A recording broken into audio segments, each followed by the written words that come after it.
Seydina Alioune sànq yaa ngi koy junj mbirum ArcelorMittal fi mu ne nii nag ñett ñoo xamante ni bokkoon nañu ci nguur gi fi jóge juge bi wax na ñu daal di leen di woo ci mbir mi ndax kat ab koppar gu takku woo xamante ni daal xamuñu fu mu jaar. alors Marieta c'est 100 millions. 100 milliards. milliards auto waaye man daal Sénégal day dem ba milliards tamit da nga koy jàppee. 100 milliards. Alors je vais révéler sinon relever les scandales dans cette affaire. bu ñu foog ne mbir yi dafa tàmbali en 2014 comme on le dit. Ouais, on dit que c'est en 2014. Mais contestation yi moo commencé en 2014 ak le versement de 150 millions de dollars. mooy 90 milliards de nos francs CFA bu nekkoon ci benn compte wu avocat bi mujjee ñëw ci dossier bi mais dama bëgg laataa ñoo ñëw ci foofu ñu commencé sa njombaxtal la. ñoo ngi 2011 avant Macky Sall ñëw au pouvoir sous Abdoulaye Wade.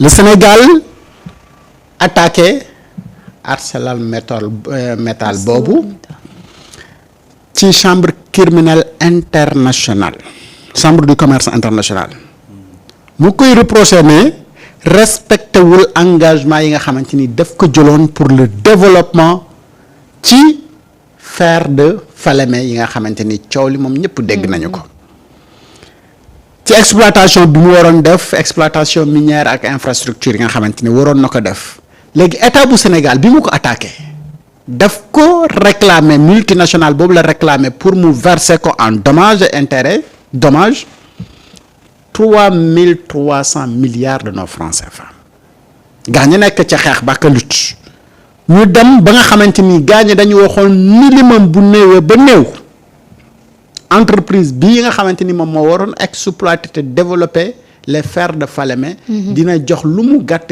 état bu Sénégal 1600 milliards de nos francs CFA. ñu ñëw le 3 septembre 2013 boobu Macky Sall ñëw na ci nguur ci alors chambre de commerce internationale gis ne neexul ba neexul waaye Sénégal wax na dëgg mu rendre donc benn verdict constaté ay manquements graves yu nga xamante ni moom ArcelorMittal mile am na ko ci contrat bi mu seqoon ak Sénégal. mu ne ko comme am na manquement yooyu noonu am na ndàmpaay yu nga xamante ni da nga ko war a jox réewum Sénégal bi ñu jógee foofu en 2014 ñu dem am ay accords contestés mais entre 30 mai ak le 4 juin 2014 accord boobu nag bi ñu ko defee ba pare dafa waroon am transaction financière maanaam xaalis dafa waroon dugg mooy 150 millions de dollars mais 150 millions de dollars yooyu li jaaxal nit ñi mooy mais ci benn compte bu ñu tuddee. Carpa. Voilà compte Carpa. ak BNP. ak BNP c'est le dugg mais détenu par un avocat bu ñu tuddee François te François mi mooy avocat bi nga xamante ni moom mujjee ñëw ci dossier bi bokkul ak avocat yi nga xamante ni initialement ñoom la état bu Sénégal engagé woon maanaam sa jamonoy Abdoulaye Wade avocat yi ñu engagé woon pour ñoom ñu def négociation bi finalement bi xaalis transaction bi di am ñooñee mujj ñu sax yëg mbir ya waaye ci avocat bi nga xam ne moom mujjee ñëw mën nañoo jàpp ne mën na am ci avocat yi nga xamante ni après bi nguur gi soppeekoo ñoom ñoo ko jël maanaam duggul ci compte trésor public mais compte privé Carpa bu nga xamante ni kii ko moom mooy avocat boobu noonu tudd François n'est-ce pas Samba yaa ngi may suivre. maa ngi lay suivre bu baax maa ngi lay suivre bu baax. comme ça ñu mën a. waaw mais dañ ne. moom mi nga xamante ni tardivement la dugg ci dossier bi moom François mi nii mais moom mujjee encaissé morning bi de moom si comptam la xaalis bi mujjee dem. moom xanaa moo ñu moom. ah François ah. mais pire de 2500 milliards on s'est retrouvé à 75 milliards. waaw à 90 milliards. 90 milliards côté. parce que gis nga décalage bi mooy que ni sous Abdoulaye Wade.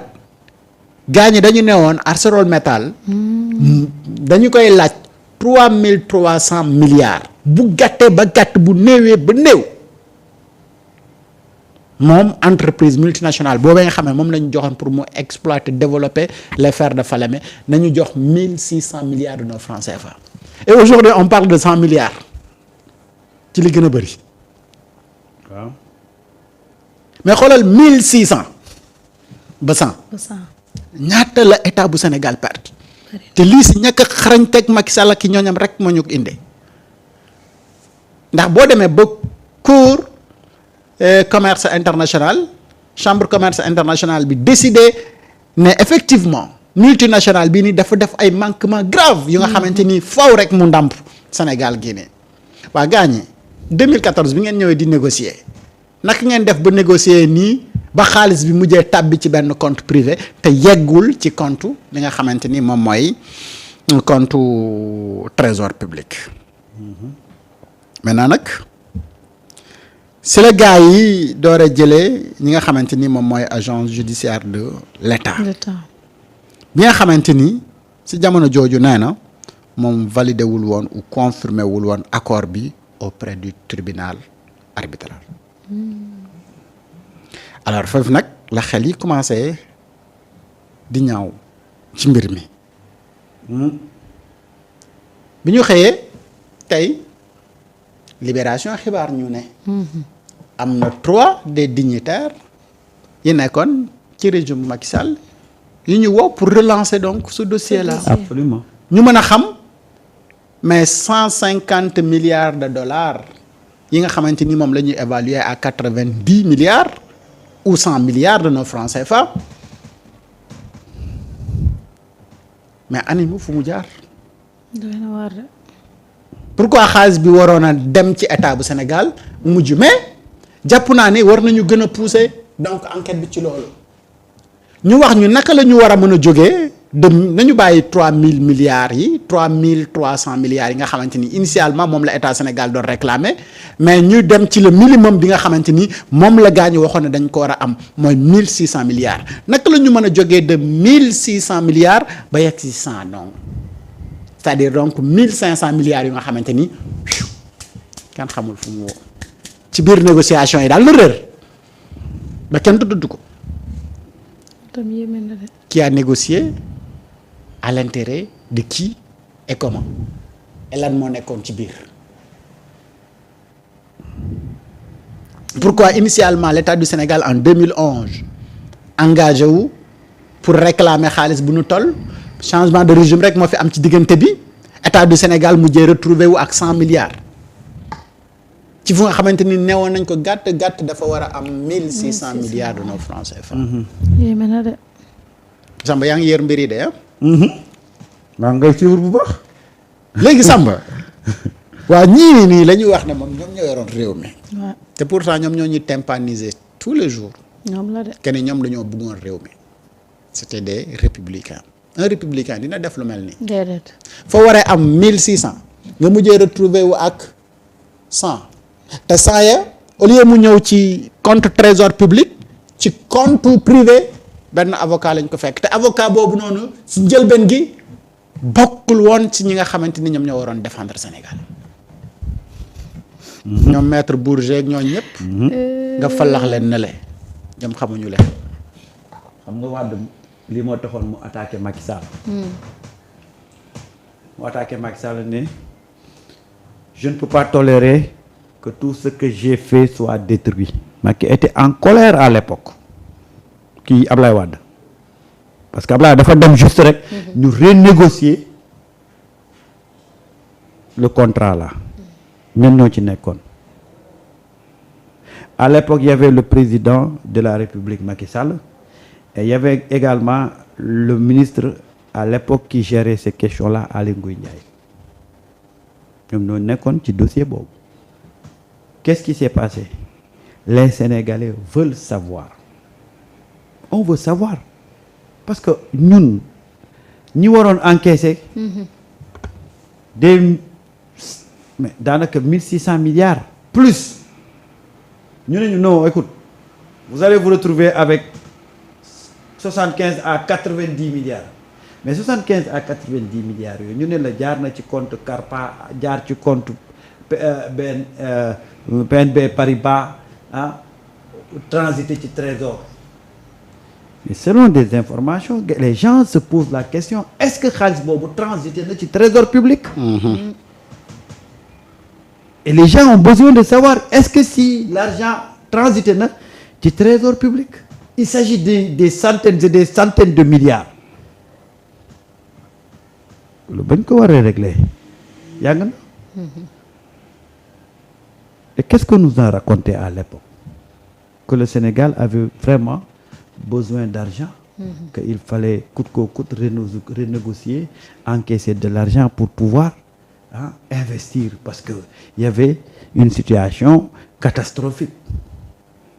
Mais au finish, est-ce que réellement ñun encaissé nañ? État moo encaissé wala kan moo encaissé? Et je suis heureux quand même que cette affaire-là ñu tegaat ko ci kaw table bi pour que ñu xam. On veut savoir qu'est-ce qui s'est passé. te lii yëpp dafa bokk ci li ñuy wax renégociation des contrats. Mais bu ñuy renégocier contrat dañuy xool li jiitu woon la ca ruusee fan la dugg ak ci lii ñu jëm nii nan lay demee. Parce que quand même pour renégocier pour repartir il faut faire une évaluation. Qu'est-ce qui a été fait? xaalis bi ñu doon tudd fan la jaar fu mu dugg ñan ñoo ko teg seen nan ñoo ko utiliser. Mais tey on te dit que l'État a encaissé quelques 75 milliards voire 90 milliards mais où sont les 90 milliards? gis nga Samba. fan la jaar. Samba nébuleuse bii nii. ça demande tellement ñu expliquer ko au clair gars ñi mën a comprendre. parce que xam nga bi mbir yi amee agence judiciaire de l'État au nom de l'État dafa porter plainte bi mu déposer plainte bi xam nga lan la ci def.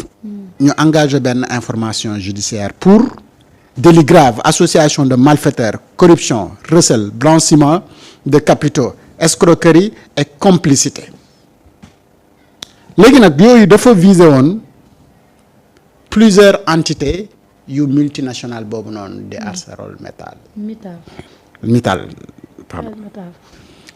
bu Sénégal léegi et à l'étranger léegi ñoom bi ñu defee loolu mais ñu dem division des investigations criminelles DIC déglu ki nga xamante ni moom moo nekkoon agence judiciaire de l'État mu confirmer ko ne ko moom dafa porter plainte pour mbir yooyu mais bi ñu demee ci multinationale boobu ñuy xool li nga xamante ni mooy Millennium Sénégal SA bi nga xamante ni bokk na ci branche yi nga xamante ni ñoom ñoo ko moom ak beneen infrastructure bu nga xamante ni infrastructure Sénégal SA mais yooyu ci investigation bi enquêteur bi di wër dafa gis ne adresse ñoom ya ñu joxe woon dafa fictif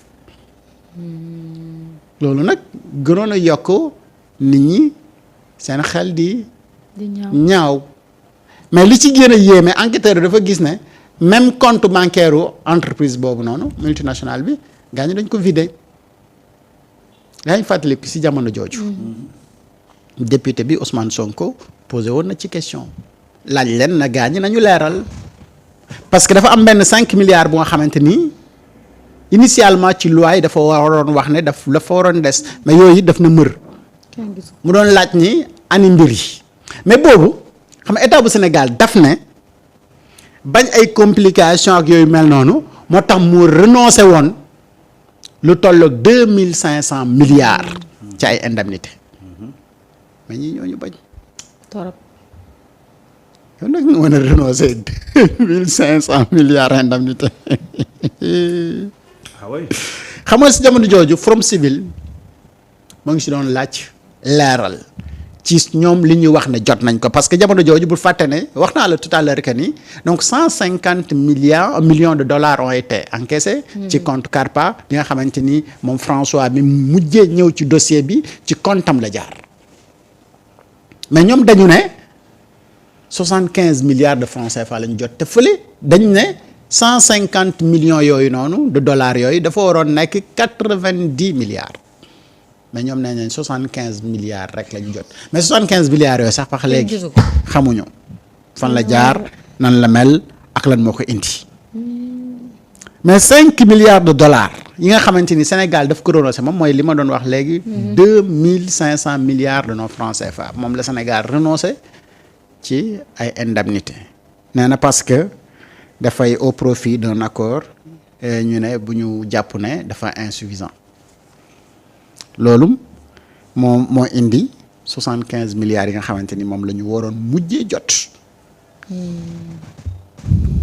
Samba Macky Sall ak ñooñam ñoo def li yaa ngi ko doon rappelé tout à l'heure alors jamono jooju ana ñan ñoo nekkoon ci secteur boobu noonu surtout mooy le secteur minier bi nga xamante ni tey ki koy gérer moom ka fu réewul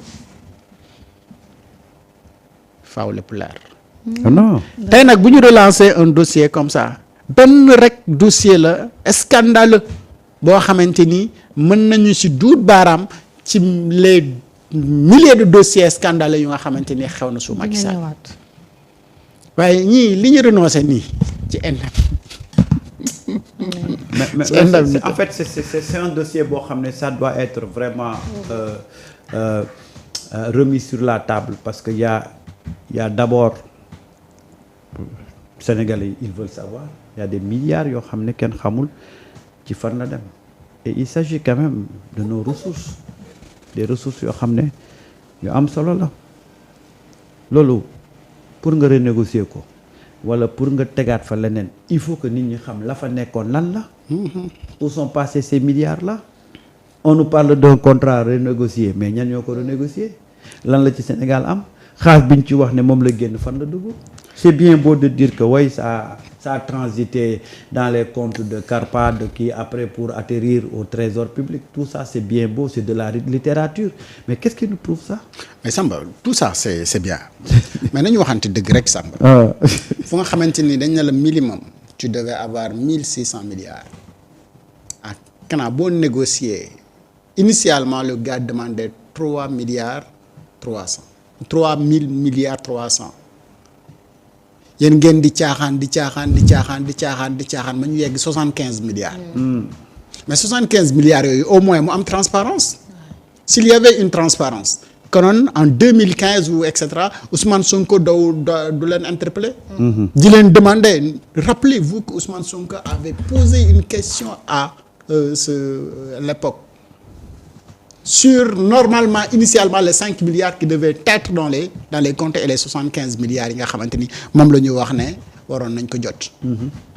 mais pourquoi ñoom dans la négociation ñu renoncer indemnité bu nga xamante ni 5 milliards de dollars la waroon doon à raison de 2500 milliards de francs CFA yu waroon ñëw ci Sénégal lan moo war a mën a justifier loolu. et pourtant ci problème la ñu jógee ak lii dalaat ci problème. parce que comme ni nga ko waxee sànq en 2004 Wade dafa ñëw fekk ce contrat Kumba Ressources moom moo signé woon un contrat avec le Sénégal à raison de 6,5 millions d'euros mais Wade avait jugé que il pouvait gagner mieux ci la rompre unilatéralement le contrat avec Kumba Ressources daal di signé ak ArcelorMittal d'ailleurs Kumba Ressources boobu sax dafa dem porter plainte tribunal fii état bu Sénégal porter plainte état bu Sénégal ci tribunal de Paris et que le Sénégal était condamné à payer 75 millions d'euros ci problème la Sénégal jógee dal ci beneen problème dal ñu jàpp ne bala ñu condamné Sénégal bi Sénégal am ndam waaw xam nga jógee ci xel dal ci xel da